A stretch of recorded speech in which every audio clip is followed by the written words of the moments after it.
Bonjour et bienvenue dans le podcast Découvrir les sciences védiques pour partager autour de l'astrologie jyotish, du Vastu et de l'Ayurveda. Alors aujourd'hui, on retrouve Pauline. Bonjour Pauline. Bonjour à tous et à toutes. Donc Pauline, aujourd'hui, qui est déjà passée sur le podcast, pour ceux qui n'auraient pas écouté notre premier podcast sur la psychologie et l'astrologie, donc déjà je vous mettrai le lien en description pour ceux qui l'ont pas écouté. Mais pour ce deuxième podcast ensemble, on va parler d'une forme d'astrologie un petit peu particulière qui s'appelle l'astrologie capée. Donc Pauline, déjà, est-ce que tu peux nous parler un petit peu de ce qu'est l'astrologie capée? Oui, bien sûr. Déjà, je voulais te remercier, Justine, pour cette deuxième invitation sur le podcast. Et puis un remerciement aussi à mon gourou, Dr Gaurav Agrawal. Tout ce que je vais partager aujourd'hui, c'est grâce à lui, tout ce que je sais sur l'astrologie, que ce soit l'astrologie védique, l'astropsychologie ou encore le système capé. Et du coup, pour répondre à ta question, le système capé, déjà, ce qu'il faut comprendre, c'est qu'on a plusieurs systèmes en astrologie. Pour ceux qui ne savent pas, on a le système Lahiri, l'Alkitab, le système capé. On a plusieurs systèmes de lecture du ciel, tout simplement. Le système capé, c'est un système qui a été inventé par Krishnamurti Padati, qui est un génie qui a décidé d'étudier à la fois l'astrologie occidentale, donc l'astrologie tropicale, et l'astrologie védique ou le jyotish. Et il était un petit peu frustré puisqu'il a vu pour les prédictions quelques défauts dans chacun de ces systèmes et il s'est dit il faut que j'arrive à créer un autre système qui soit encore plus précis. Sauf qu'il n'avait pas envie de choisir entre finalement l'astrologie védique pure et l'astrologie occidentale parce qu'il voyait plein d'atouts dans les deux. Donc il a décidé de lier des outils finalement qu'on utilisait dans les deux systèmes. Donc c'est vraiment un système qui se différencie pas mal de l'astrologie védique classique. On va rester sur un système sidéral, mais on va utiliser un système de domification, c'est-à-dire pour décider du degré, du nombre de degrés des maisons, qui va être différent, qui va être basé sur la domification occidentale, la domification de Placidus. Placidus, c'est qui? C'est un mathématicien et un astronome du début du XVIIIe siècle qui finalement s'est rendu compte que l'ascendant mettait un certain temps pour traverser un signe. Et ce temps allait être différent entre l'hémisphère nord et l'hémisphère sud. Et donc, cette différence-là, il l'a pris en compte dans ses calculs pour finalement mettre en forme la carte natale. Et donc, l'astrologie capée va être basée à la fois sur la domification de Placidus et la lecture du ciel avec les nakshatras, que là, on retrouve dans l'astrologie jyotish. Et donc, pour simplifier, l'astrologie capée, elle va servir principalement à faire des prédictions, et notamment des prédictions précises au jour même, voire à l'heure même, quand on a l'heure exacte de naissance. Donc c'est incroyable parce qu'on est déjà sur un système de calcul qui est différent. Alors pour ceux qui sont débutants en jyotish, nous normalement, en jyotish sidéral, un signe égale une maison. Et notre signe, du coup, fait nos 30 degrés. Donc, c'est quand même un système qui est très différent quand on utilise, du coup, les calculs de Placidus. Et donc, c'est vrai que cette astrologie capée, elle est vraiment basée sur le prédictif. Donc, on peut pas tant s'en servir, finalement, pour faire une interprétation de thème. On s'en sert surtout pour de la prédiction, c'est ça?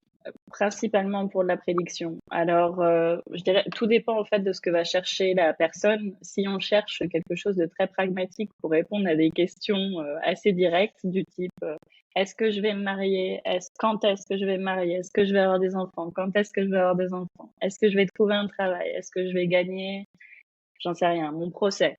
Tout ce type de questions qui vont finalement répondre à oui ou non ou quand en fait, le système capé va avoir vraiment cet objectif-là de répondre à des questions très précises. Je dis souvent que c'est beaucoup plus finalement brut de pomme parce qu'il y a peu de place pour l'interprétation. Bien sûr, l'astrologue va interpréter la carte capée, mais en fait, elle va surtout fonctionner avec des combinaisons de chiffres qu'on va calculer nous au préalable. Et ces combinaisons, c'est soit elles sont là, soit elles sont pas là. Donc, l'astrologue va donner forcément une réponse qui va être finalement oui ou non à la question. Et va pouvoir permettre, encore une fois, quand on a l'heure de naissance exacte, une prédiction du coup qui va être juste. Et puis pour les maisons, ça c'est souvent, en tout cas pour les gens qui viennent faire une séance capée après avoir fait une séance jyotish, c'est d'ailleurs ce que je recommande, de faire d'abord une séance jyotish classique pour voir son thème natal, et ensuite, s'il y a des questions supplémentaires, pour plus de précision, de faire une séance KP. Et on verra quelques différences, notamment dans les placements des planètes, puisque certaines planètes, à cause du changement de degré des maisons, certaines planètes vont changer de maison. Donc, on n'a pas toujours finalement les mêmes résultats, quasi les mêmes résultats, mais un petit peu différents de ce qu'on peut voir en géotiche. Donc, faut rester quand même flexible aussi dans cette nouvelle pratique, parce que si on est encore une fois un petit peu borné dans bah tiens, mon Mars est dans telle maison ou dans tel signe, voilà, faut accepter qu'il y aura des choses qui puissent changer. Et donc tu parlais en tout début donc de ces questions qu'on va poser et dont l'astrologie KP peut offrir une réponse. Est-ce que tu aurais des conseils peut-être à offrir aux personnes qui voudraient du coup utiliser l'astrologie KP et euh, qui ne savent pas comment tourner leur question, parce que la façon dont on tourne la question, ça va vraiment être important dans cette astrologie, ça va déterminer la réponse qu'on va avoir. Oui. Alors pour ceux qui sont familiers avec le prashna par exemple ou le thème horaire, etc., on va être un petit peu sur le même type de questions. Donc moi c'est ce que je dis aux gens, il faut être direct. On n'est pas dans des questions qui sont trop dans le développement personnel, je dirais, ou dans la psychologie. Pour le coup, on est vraiment dans quelque chose de très pragmatique, très terrestre. Ça va être vraiment vers quel type d'industrie finalement je vais pouvoir travailler, d'accord? Toutes les questions qui vont être de l'ordre, quelle est ma mission de vie, quel est le karma que je viens vivre ici, ce genre de questions finalement qui nécessitent plus d'interprétation. Ça fait vraiment partie du géotiche classique. Le KP va vraiment répondre aux questions voilà, enfin classique matériel. À noter aussi que le KP, il date du début du XXe siècle. Hein. C'est un système qui a une centaine d'années seulement. Donc il va peut-être, je ne sais pas s'il va perdre sa notion spirituelle parce que ça reste un système basé sur le géotiche. En tout cas, il va être beaucoup plus concentré sur notre vie au jour le jour. Voilà. Donc pour préparer les questions, pensez à toutes les questions qui vont être de l'ordre du oui ou non. Est-ce qu'il y a une promesse dans mon thème d'un tel événement, quel que soit l'événement que ce soit? Encore une fois, ça peut être les enfants, le mariage, un travail, un procès, des problèmes de santé, etc. Pensez aussi aux questions qui vont être de l'ordre du quand.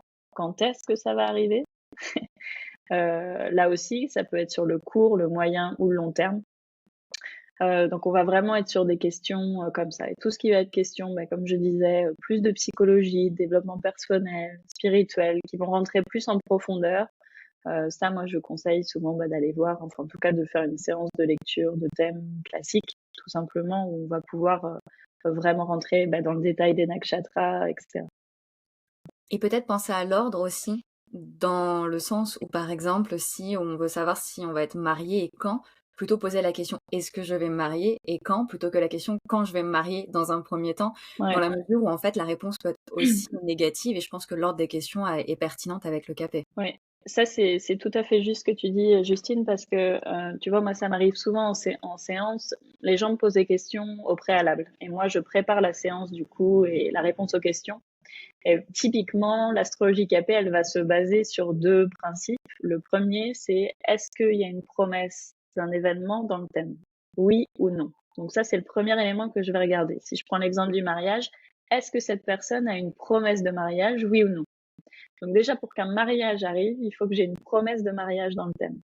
Ensuite, si j'ai une promesse de mariage, je vais regarder au niveau du Vimshot Haridasha, qui est, on va dire, j'aime bien utiliser la métaphore du gouvernement planétaire en place, d'accord, à l'heure actuelle. Si le gouvernement planétaire, à l'heure actuelle, il va autoriser ou non cet événement. Donc, on va vraiment avoir, au niveau de la prédiction, ces deux étapes. Et du coup, comme tu disais, parfois les gens, par exemple, ils vont demander quand est-ce que je vais me marier, sans poser la première question, est-ce que j'ai une promesse de mariage dans mon thème? D'accord? Parce que souvent les personnes n'imaginent pas la possibilité que peut-être il n'y a pas de promesse de mariage dans le thème. Et pourtant, en KP, c'est la réalité. Parfois il y a une promesse, parfois il n'y a pas de promesse. On peut avoir aussi le cas de personnes, par exemple, qui vont avoir une promesse dans le thème. Je pense par exemple notamment aux enfants. Donc au niveau du thème en soi, on a une promesse d'enfant. Donc la personne peut avoir des enfants.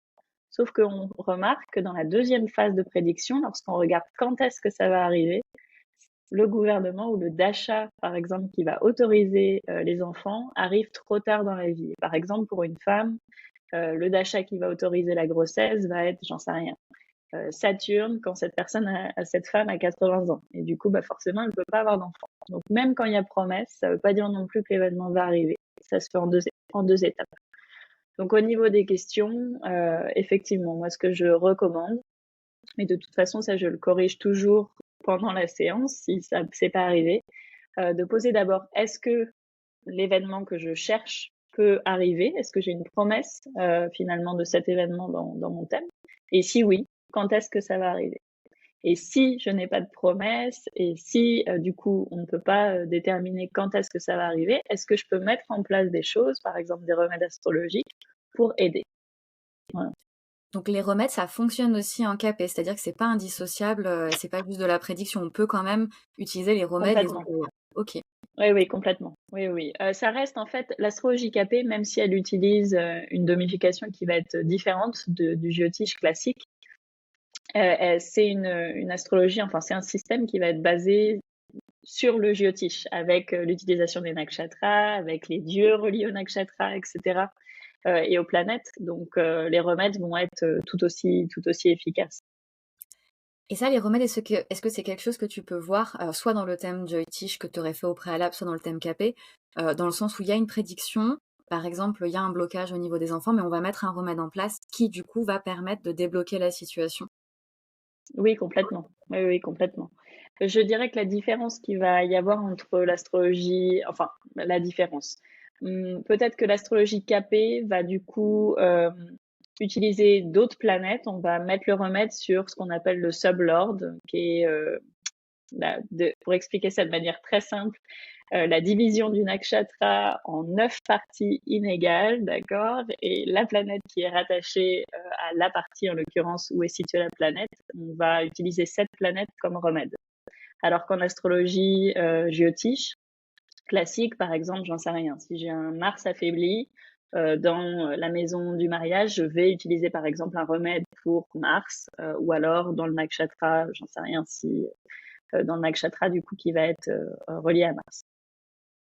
Donc c'est vraiment plus précis, vraiment c'est ce système un petit peu d'entonnoir où finalement tu fais ces sous-divisions qui te permettent d'aller un petit peu comme dans une sorte de profondeur à l'intérieur de la planète Oui. et de l'action de la planète et de finalement travailler avec des choses avec lesquelles on n'aurait pas forcément pensé de brut en blanc quand tu ouvres un thème Joy-Tish très classique. Et pourtant, enfin, je veux dire, l'astrologie géotiche classique est déjà très précise, hein. Enfin, on divise le zodiaque en 12 parties, ça nous donne les signes. Si on le divise en 27, ça nous donne les nakshatras. Si on redivise les nakshatras en 4 parties, ça nous donne les padas, etc. Donc, on est déjà, entre guillemets, on zoome déjà pas mal, si je peux dire, sur le ciel. La différence principale qu'il va y avoir avec le KP ici, c'est que Krishnamurti Pallati a décidé de diviser le nakshatra en 9 parties inégales. Pourquoi 9 parties inégales? Parce que Parashara a inventé un système exceptionnel qui est le Vimshottari Dasha, où chaque dasha va avoir des durées différentes. Par exemple, Vénus, 20 ans, etc. Et donc, il a décidé de prendre les calculs de Parashara et de les appliquer pour la division du nakshatra pour voir exactement où étaient situés, du coup, les placements. C'est génial parce que ça donne vraiment une autre perspective du Jyotish et c'est aussi intéressant pour les Occidentaux qui pratiquent l'astrologie tropicale, qui leur permet aussi du coup de pouvoir jongler entre ces deux astrologies. Alors moi j'aimerais juste rebondir, c'est au niveau des questions et au niveau de la réception de la personne qui pose la question. Je pense qu'en tant que récepteur, en tant que celui qui pose une question, on doit peut-être être prêt à recevoir certaines réponses qui nous font plaisir ou non. Qu'est-ce que tu conseillerais peut-être aux personnes qui aimeraient tester le KP mais qui hésitent encore un petit peu peut-être par peur de la réponse qu'on va obtenir quand on va poser notre question? Je pense que, alors, ça c'est un point de vue qui est vraiment personnel. Je pense que tout le monde sera pas d'accord avec ça. Je pense que le géotiche, l'astrologie, c'est pas fait pour tout le monde. C'est un système qui a été fait pour tout le monde, mais la réalité c'est que c'est pas fait pour tout le monde. Parce que selon le tempérament de chacun, que ce soit pour une lecture géotiche classique ou pour le KP, on va toujours finalement entendre un petit peu, c'est pas ce qu'on veut entendre, mais en tout cas, on va entendre selon notre propre perception des choses, selon notre propre perspective. Moi, ça m'arrive beaucoup que certaines certains clients, certaines clientes reviennent vers moi 6 mois après et me disent j'ai réécouté la séance et c'est comme si j'avais réentendu quelque chose d'autre. D'accord? Donc selon finalement l'humeur, l'état dans lequel on va être au moment de l'écoute de la séance, ça va finalement complètement changer notre perspective, d'accord, de la chose. Par rapport au KPI, puisqu'on rentre dans de la prédiction, d'accord, et que c'est quelque chose d'un petit peu plus pragmatique, plus fixe, je dirais. Même lorsque, ce qu'on remarque en tout cas, c'est que même lorsque les gens se préparent en avance à entendre quoi que ce soit, ou alors qu'ils viennent à la séance en se disant, bah voilà, je suis juste curieux ou curieuse de voir ce que me dit l'astrologue, on remarque que les gens prennent les choses assez à cœur. Donc même quelqu'un qui croit pas complètement l'astrologie ou même quelqu'un qui se dit bah voilà je vais avoir une attitude détachée par rapport à la réponse, souvent l'astrologue de manière inconsciente il est placé sur un piédestal parce que souvent les personnes qui viennent faire des consultations ils sont dans un moment de leur vie un petit peu insécure, où il y a beaucoup de doutes, où il y a des décisions à prendre en place, et donc ils vont aller chercher un petit peu de sécurité, un petit peu de guidance vers quelqu'un. En principe, en soi, d'aller chercher un peu de sécurité, de guidance auprès de quelqu'un, c'est pas grave. Je veux dire, c'est ok, mais il faut avoir conscience qu'on fait ça. En tout cas, que on va voir quelqu'un pour recevoir quelques conseils, et que souvent, quand on fait ça, on a certaines attentes qui ne vont pas nécessairement être, en tout cas, qui vont pas forcément être révélées durant la séance. Je pense, pour te donner un exemple pratique, une femme de 40 ans, par exemple, qui vient en séance d'astrologie capée, elle souhaite absolument avoir des enfants et elle vient et la première question qu'elle va me poser, c'est quand est-ce que je vais avoir des enfants? Et moi, bah, si dans la carte je vois pas de promesse d'enfant, forcément, mon travail, c'est d'être honnête et de lui dire, bah, Madame, je suis désolée, en tout cas, je vois pas de promesse d'enfant ici. Si vous voulez, on peut mettre ça en place comme remède. Voilà. Donc, il faut simplement, pour se préparer, je pense déjà avoir conscience que on vient chercher un sentiment de sécurité envers l'autre, euh, et que cette personne ne va pas forcément nous donner cette sécurité. D'accord? Puisque si je réponds finalement pas la réponse qui est attendue, la personne va repartir sans ce sentiment de sécurité. Et ça crée de la déception et de la désillusion, etc. Donc, je pense prendre le temps de se réajuster au niveau de la position, de dire bon bah voilà, l'astrologue que je vais voir est compétent dans son travail très probablement, mais ça reste un humain. L'astrologie capée est exceptionnelle et très précise, mais ça reste un système qui fonctionne principalement lorsque l'heure de naissance est exacte. Et quand je dis exact, c'est à la minute. Donc 14h34 et 14h35, c'est pas la même chose. Donc et ça en capé, ça va avoir un vrai impact. Et voilà, simplement apprendre à, je dirais, reprendre ses responsabilités, à positionner en tant qu'adulte et avoir conscience qu'on va chercher, voilà, ce sens de réconfort, ce sens de sécurité émotionnelle pendant la séance, et être prêt à entendre finalement tout type de réponse. Voilà. Et toi, peut-être avant les lectures, est-ce que tu établis peut-être une explication de ce qu'est le karma? Parce que je pense que peut-être avant les lectures, ce qui peut être intéressant, ou en tout cas ce qui est recherché, c'est de comprendre quel karma on est venu vivre. Et finalement, le KP répond à ça aussi, puisqu'il y a une notion de prédiction, de prédétermination. Il va m'arriver ceci, mais il y a aussi une notion de remède, il peut m'arriver ceci, mais j'ai quand même une notion de libre arbitre. Comment est-ce que tu perçois cette notion de karma du coup au travers du KP et comment est-ce que tu le partages avec les personnes qui viennent te voir? Alors, en KP, finalement, bah, comme je disais, on va pas rentrer dans les détails du karma parce qu'encore une fois, c'est pas tellement l'objectif du KP en tant que tel. Donc, on va pas parler de la mission de vie, de ce qu'on vient vivre, etc. Ce qui peut être intéressant, c'est d'utiliser la carte natale et le KP en parallèle, tous les deux, pour faire une séance, par exemple, spécialisée sur le karma. Mais pour quelqu'un qui veut juste s'intéresser au karma pur et dur, je recommande pas nécessairement un système KP. Enfin, pour moi, ce serait dommage, puisque de toute façon, pour aller voir le karma, c'est aussi intéressant d'aller voir les archétypes dans les nakshatras, etc., ce qui vient le rôle un petit peu qu'on va incarner ici. Donc la manière dont le karma finalement en tout cas, on va voir le karma dans le KP, c'est effectivement tout ce qui va être les, les éléments un petit peu prédestinés. Je vais donner un exemple, les maladies, par exemple. On va avoir une même combinaison, quasiment les mêmes combinaisons, pour tout type de maladie. D'accord? Donc, par exemple, je vais dire, cette personne risque de tomber malade, j'en sais rien, de septembre à octobre. D'accord? Pour voir finalement quel type de maladie, là j'ai besoin d'aller voir les nakshatras, etc. On rentre dans de l'astrologie médicale. On va avoir différentes combinaisons qui vont nous permettre finalement de voir un petit peu le degré de gravité. Mais ce qui va aussi déterminer le degré de gravité de la maladie, c'est le libre arbitre de la personne. Est-ce que cette personne, depuis 10 ans, elle est active, elle mange correctement, elle se sent aimée dans sa vie, elle se sent mentalement stable? Forcément, ça va faire que très probablement la maladie que je vais voir dans le KP ici, qui était entre guillemets prédestinée, elle va pas prendre, je dirais, un degré trop grave. D'accord? Par contre, quelqu'un qui peut-être n'a pas, depuis 10 ans, ne se sent pas bien, ne prend pas soin d'elle-même, etc. Là, le degré de maladie peut potentiellement être un petit peu plus sérieux.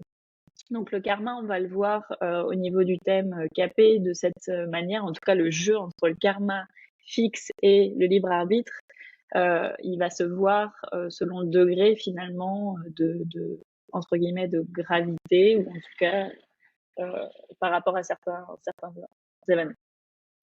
Et c'est important de le souligner parce que du coup, déjà, ça nous fait prendre conscience que les remèdes sont importants, que ce soit des remèdes holistiques, donc soit porter une pierre, ou que ce soit les remèdes physiques comme la santé, l'ayurveda, prendre soin de soi émotionnellement, donc c'est super important. Et ça nous fait prendre conscience que du coup, on a quand même un libre arbitre, il y a une prédétermination, mais il y a aussi un libre arbitre, ce qui permet quand même du coup de prendre aussi du recul sur ce qu'on vit, parce qu'on peut ressortir d'expériences prédictives capées. Si on n'est pas prêt émotionnellement, on peut être très vite perturbé, d'où l'intérêt d'avoir fait une lecture de Joytish avant et après d'être parti sur du capé. Ça nous permet du coup de prendre beaucoup plus de recul sur ce qui va nous arriver, que si on fonce tête baissée dans du capé et qu'on n'a jamais eu peut-être une lecture de Joytish avant, on peut se sentir un petit peu oh là ok il va se passer ça, j'ai absolument aucun moyen d'action, et donc on peut se sentir complètement désemparé alors que c'est pas du tout le but, que ce soit du Joytish ou du capé d'ailleurs. Complètement. Et moi, tu vois, moi, ça, je le note, c'est marqué partout, sur Instagram, sur mon site et tout ça, je mets l'accent là-dessus. Moi, j'ai un tempérament qui est plutôt anxieux de nature depuis toute petite. C'est un cadeau d'une lune en maison 6 pour ma part. Je sais à quel point l'anxiété peut changer complètement notre perspective sur ce qui nous est dit, d'accord? Même quand on veut rester détaché, ça va prendre toute la place. Et c'est pour ça aussi, euh, paradoxalement, la majorité des gens qui sont anxieux vont être aussi intéressés par l'astrologie, parce qu'il y a une partie de, bah, si je sais ce qui se passe dans le futur, je vais pouvoir un peu contrôler et savoir, et du coup, c'est plus simple et c'est réconfortant et c'est rassurant. Donc, c'est pas grave en soi d'utiliser ça, mais il faut avoir conscience de ça. Et c'est pour ça que tout à l'heure, je te disais, je pense que l'astrologie elle a été faite initialement pour tout le monde.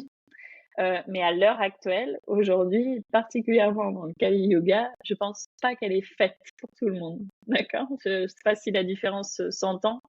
Je pense que certaines personnes feraient mieux, entre guillemets, de s'intéresser à autre chose que l'astrologie, en tout cas s'il n'y a pas de capacité pour se détacher complètement du résultat. Je crois qu'on en avait d'ailleurs parlé toutes les deux de ça à un moment. Les consultations avec des astrologues indiens, par exemple, vont être complètement différentes euh, des consultations qu'on peut faire, toi et moi. Enfin, je pense qu'ici, on a plus d'empathie parce que, voilà, on a conscience que la culture occidentale connaît un petit peu le karma, mais n'a pas ce principe complètement intégré en eux. Moi, je me souviens de consultations avec mon gourou, c'est brut de pomme. C'est-à-dire que, enfin, je veux dire, si le gars t'annonce que tu te maries pas, bah voilà, tu te maries pas et c'est pas grave et point. C'est juste pas ton karma à vivre dans cette vie-là et basta. Passe à autre chose. Donc voilà, ça c'est une dimension qui est aussi en culturel, qui est aussi importante à prendre et qui effectivement pour les occidentaux peut être difficile. Donc le KP, je pense que quand on est prêt à entendre tout type de réponse, c'est super. Euh, en prenant, voilà, il faut savoir prendre un peu de recul. Voilà. C'est un vrai travail spirituel. Je trouve que taper en soi, c'est vraiment une astrologie qui est presque aussi, tu vois, transcendantale, dans le sens où tu prends vraiment ce recul sur l'expérience que tu vis et finalement tu détaches l'âme de la matérialité, de ce que tu es venu incarner. Et je trouve que c'est un travail spirituel en soi d'aller se confronter au capé en disant, bah voilà, je viens voir ce que je suis venu expérimenter sans attente et je viens du coup accepter de vivre en fait ces choses-là. Donc il y a vraiment une notion d'abandon, de détachement. Donc quand on est vraiment dans ce travail aussi spirituel, ça peut être une super astrologie, du coup de comprendre ce qui va nous arriver. Mais encore une fois, comme tu l'as dit, si on on a une tendance à l'anxiété, qu'on n'a pas encore compris tous les enjeux de ce qu'on était venu vivre et qu'on n'est pas complètement non plus posé et ancré, il faut le prendre avec parcimonie et il faut se rendre compte si on est réellement capable de l'accepter ou non. Et c'est difficile. Et puis alors en plus, enfin tu vois, moi ça c'est quelque chose que je ressens depuis déjà plusieurs mois.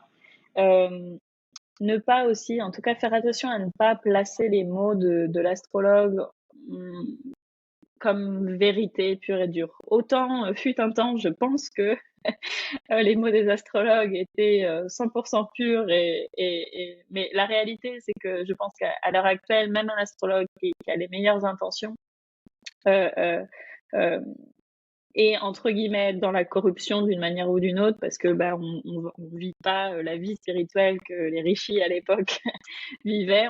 On est dans un autre type d'époque, d'accord. Pour ça, il faudrait rentrer dans les yogas, etc. Mais je pense que, en tout cas, l'idée c'est vraiment d'aller sortir de la séance, que ce soit une séance Jyotish ou Capé, avec pas un sens finalement d'irresponsabilité, c'est-à-dire ah bah, de toute façon les planètes ne veulent pas que j'ai ça, ou les planètes ne veulent pas que je me marie, ou elles ne veulent pas que voilà. Les planètes, elles vont soutenir ou elles vont mettre des bâtons dans les roues, d'accord. Alors après, selon la perspective védique, elles vont aider ou mettre des bâtons dans les roues basés sur notre propre karma.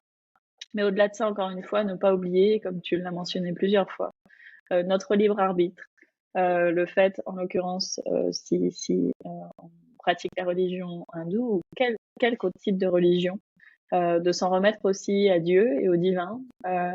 Moi, c'est ce que mon gourou dit toujours. Je le contacte parfois parce que je veux vraiment trouver une réponse pour une personne. Je me dis, allez, cette personne, par exemple, a envie d'avoir des enfants, je veux trouver la combinaison. Alors, je cherche, et du coup, j'envoie la carte à mon gourou et il me dit, bah, Pauline, comme tu le sais déjà, je vois pas de combinaison. Donc, a priori, il n'y a pas de promesse d'enfant. Et je lui dis, mais qu'est-ce qu'on peut faire, Goravji? Qu'est-ce qu'on peut faire? Et il me dit, il faut s'en remettre à Dieu.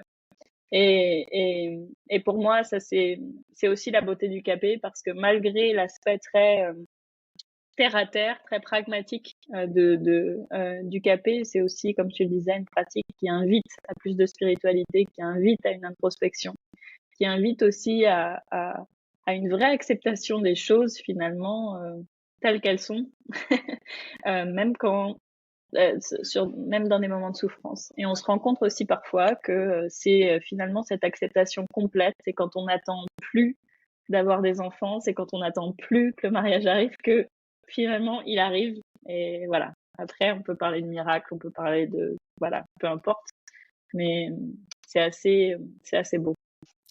C'est beau et je trouve que c'est vraiment le but de toute astrologie finalement et de toute pratique spirituelle, c'est juste d'avoir la foi et finalement c'est ce que ça vient nous amener à cultiver. Donc je trouve que c'est un magnifique mot peut-être pour conclure ce podcast sur le capé. Alors peut-être avant de conclure, est-ce qu'on pourrait résumer comment est-ce qu'on pourrait se préparer pour une astrologie capé? Qu'est-ce qu'il faudrait faire avant? Quels sont peut-être les outils qu'on devrait avoir, comme tu as parlé de la rectification, etc. Juste pour que ce soit clair pour ceux qui aimeraient réserver une lecture avec toi. Ouais. Alors, pour se préparer, je dirais en plusieurs étapes.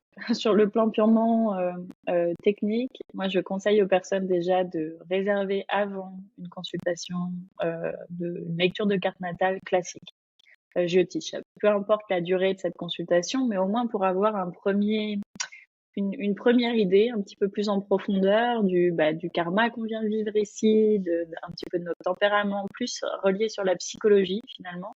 et d'aller un peu plus en profondeur du thème natal classique. Aussi parce que ça va aider à comprendre. Moi, je passe généralement beaucoup de temps à expliquer comment fonctionne sur le plan technique la carte natale, que ce soit en védique ou en KP. Donc, simplement pouvoir un petit peu comprendre comment fonctionne l'astrologie, sur quel type de principe elle se base, etc. Voilà, avec tout type d'astrologue. Ça, c'est la première étape. La deuxième étape, c'est d'être sûr d'avoir une heure de naissance exacte. Si il n'y a pas d'heure de naissance exacte, en tout cas que la personne ne sait pas exactement son heure de naissance, c'est pas grave, on peut faire des rectifications d'heure de naissance, ça fonctionne très bien. Mais du coup, il faut le faire au préalable de la séance capée. D'accord? Ça, c'est important. Une fois que tout ça c'est réglé, effectivement, la personne peut réserver une séance capée. Moi, ce que je conseille pour se préparer mentalement, c'est de réfléchir un petit peu, en tout cas de se poser, même si c'est 5 ou 10 minutes, voilà, allongé sur son lit ou autre, peu importe, et de réfléchir pourquoi je fais ça. Pourquoi je vais poser ces questions-là à une personne que je connais pas. Pourquoi est-ce que ça m'intéresse de savoir quand est-ce que je vais me marier? Est-ce que c'est juste de la curiosité ou est-ce qu'il y a quelque chose derrière? Donc juste de se poser un petit temps, voilà, pour se demander pourquoi. Et une fois que ces raisons-là, elles sont, je dirais, conscientisées, ben là, décider, parce que certaines personnes, une fois conscientisées, vont se dire, bah finalement, j'ai pas besoin du café. Et puis d'autres vont dire, bon bah voilà, j'ai la curiosité d'y aller et, et, et j'y vais en toute responsabilité finalement, en toute conscience de choses. Je pense que c'est parfait. Ça nous permet vraiment de prendre du recul sur cette astrologie capée. Donc, moi, ce que je ferais, je mettrais tous les liens en barre d'infos en dessous du podcast pour les personnes qui souhaiteraient réserver une lecture, que ce soit une lecture Jyotish traditionnelle ou une lecture capée avec toi. Et puis, Pauline, je te remercie beaucoup d'être venue sur ce podcast pour parler de l'astrologie capée. C'est une astrologie qui est originale, en tout cas qu'on ne connaît pas spécialement en Oui, Occident. Et c'était vraiment chouette, du coup, de pouvoir donner de la visibilité à cette astrologie qui mérite beaucoup d'être connue. Puis quand c'est ouais. toi en plus, on sait qu'on est entre de bonnes mains. Merci beaucoup, ma Justine. Et puis, enfin, de toute façon, ça c'est noté sur mon Instagram, mais je suis sûre qu'en tout cas, si vous avez des questions, ne pas hésiter à me contacter pour le capé. Et avec plaisir. Merci beaucoup, Pauline. Merci, Justine.